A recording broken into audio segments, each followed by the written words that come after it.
Hi, I'm Jo, and this is my 1984 Toyota Levin notchback, which is my Hot Wheels Legends Tour entry. Not long ago you guys released the AE86 Sprinter Truno, which is a Truno hatch, which was a huge hit with the AE86 drift community, being the chassis that's originally started drifting in Japan. But you are missing out on a whole lot of people who have a Levin or a notchback, and I know that they'd love to see one of these made into a Hot Wheels as well. So my Levin has actually been completely rebuilt here over the last sort of 10 years by my husband and I. It's had a few different engines contemplated going under the hood, but we ended up, being that we build drift cars, with a whole lot of spare Nissan parts. So it's ended up being a Nissan Silvia SR20 DT powered and full Nissan subframes, front and rear, suspension, driveline and everything. So it's got independent rear suspension, a whole lot of steering and brake componentry that these cars didn't come out with. So it's got the modern driveline and upgrades of a more modern car, but it's got that classic cult look of an old Toyota AE86, which is where drifting originally started.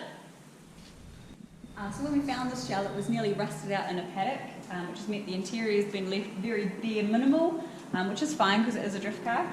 It's got one of our 8-point TIG welded roll cages in it. I've got Brid bucket seats, Takata harnesses, collapsible woodward steering wheel, all the sort of Japanese goodies, and then we've gone with a initial D anime comic themed dashboard to keep with the Japanese style.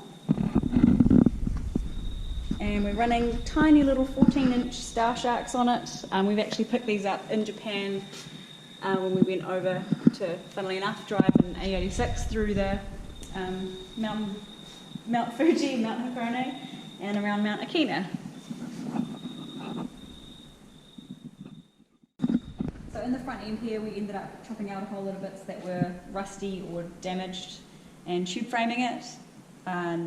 As I said, it's running a SR20 DT engine, which we're keeping fairly stock, but has about 3 times the power that these cars came out with from factory, so I'm sure it'll be more than enough to let it get up and boogie. And I'd love to start it for you, but there are a few wiring and fuel issues that I haven't yet got on top of.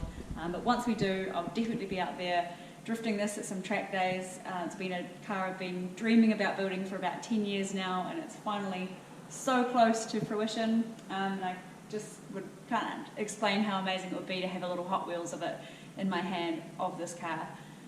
So yeah, thanks so much for accepting my entry.